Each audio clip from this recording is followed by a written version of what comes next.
Welcome to రాజనీతి.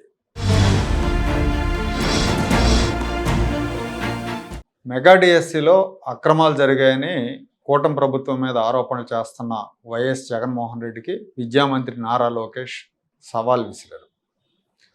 డిఎస్సిలో అక్రమాలు జరిగాయని నిరూపించు, నేను ఛాలెంజ్ చేస్తున్నా, డిఎస్సి మీద చర్చకు రా, నేను ఒక్కడనే వస్తాను, మీరు ఎక్కడికి రమ్మంటే అక్కడికి వస్తాను, బహిరంగ చర్చకు సిద్ధం, డిఎస్సిలో అక్రమాలు జరిగాయని నువ్వు నిరూపించు, అది ఒక్కటే కాదు లిక్కర్ కుంభకోణం మీద కూడా చర్చిద్దామని సవాల్ విసిరారు. గతంలో కూడా వైసీపీ ఆరోపణలు చేసినప్పుడు నారా లోకేష్ సవాల్ విసిరారు. అప్పుడు వైసీపీ వైపు నుంచి జవాబు లేదు. కరెక్ట్ గా జగన్ ఇంటికి నేను తిప్పి కొడితే 200 మీటర్లు కొట్టలేను. I'm ready for debate any time, రమ్మని చెప్పండి. I'm ready for debate and discussion. ఈ రోజు నా పైన ఆరోపణలు చేస్తున్నారు. ఎస్, నేను ఛాలెంజ్ చేస్తున్నా జగన్ ని. టైం డేట్ నువ్వు ఫిక్స్ చేయి, నేను వస్తా చర్చకి, నువ్వు సిద్ధమా అని అడుగుతున్నా. చూశారుగా, లోకేష్ చాలా దమ్ముగా సవాల్ విసిరారు. ఎలాంటి తప్పు జరగనప్పుడే అంత దమ్ముగా సవాల్ విసరగలరు. అయితే ఈ సవాల్కి జగన్మోహన్ రెడ్డి దగ్గర నుంచి జవాబు లేదు. కానీ ఆయన తాబేదారులు స్పందించారు.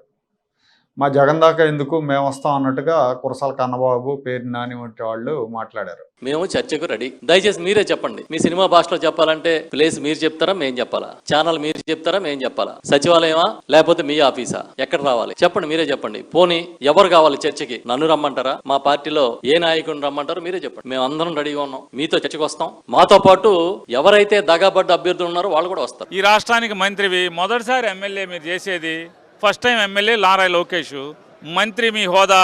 అది మేము కూడా మంత్రి ఎలగబెట్టిన వాళ్ళు ఉన్నాం. మేము వస్తామని చెప్పి సమయం చెప్పు, డేట్ చెప్పు, ప్లేస్ చెప్పు అని చెప్పి మేము కూడా ప్రతి సవాల్ చేసాం. నీకు చేత కాకపోతే నాని నువ్వే ఫిక్స్ అయ్యని చెప్పు, నేను పెడతానని చెప్పాను. దానికి ఒలకో పలకో.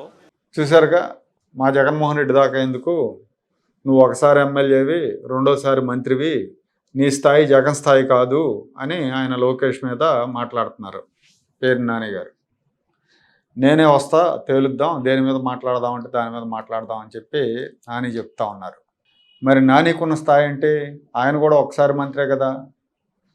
లోకేష్ డిఎస్సి మీద, లిక్కర్ కుంభకోణం మీద సవాల్ విసిరారు. కానీ దాంతోపాటు రేషన్ బియ్యం మీద కూడా చర్చిద్దామని సవాల్ విసిరుంటే ఈయన బయటకు వచ్చేవాడు కాదు. రేషన్ బియ్యం వ్యవహారంలో ఏం జరిగిందో, మొదట ఏం మాట్లాడాడో, తర్వాత ఏం మాట్లాడాడో కూడా అందరం చూసాం. లోకేష్ విద్యాశాఖ మంత్రిగా తన శాఖ మీద వచ్చిన ఆరోపణలకు స్పందించారు. వస్తే జగన్ రావాలి, లేదు కాదు అనుకుంటే జగన్మోహన్ రెడ్డి హయాంలో విద్యాశాఖ మంత్రిగా పనిచేసిన బొత్స సత్యనారాయణ గారు చర్చకి వెళ్ళాలి. అంతేగాని మేము వస్తాం అంటూ తాబేదారులంతా బయలుదేరారు. ప్రెస్ మీట్లలో స్క్రిప్టులు చూసి కూడా తడబడుతూ చదివే జగన్మోహన్ రెడ్డి నారా లోకేష్తో బహిరంగ చర్చకు వస్తే ఎలా ఉంటుందో ఒకసారి ఊహించుకోండి. బహుశా ఆయన సామర్థ్యం తెలుసు కనుకనే లోకేష్ జగన్కు సవాలు విసిరితే వీళ్ళంతా ఆ సవాల్ని దారి మళ్లించే ప్రయత్నం చేస్తున్నారు అనుకోవాలి.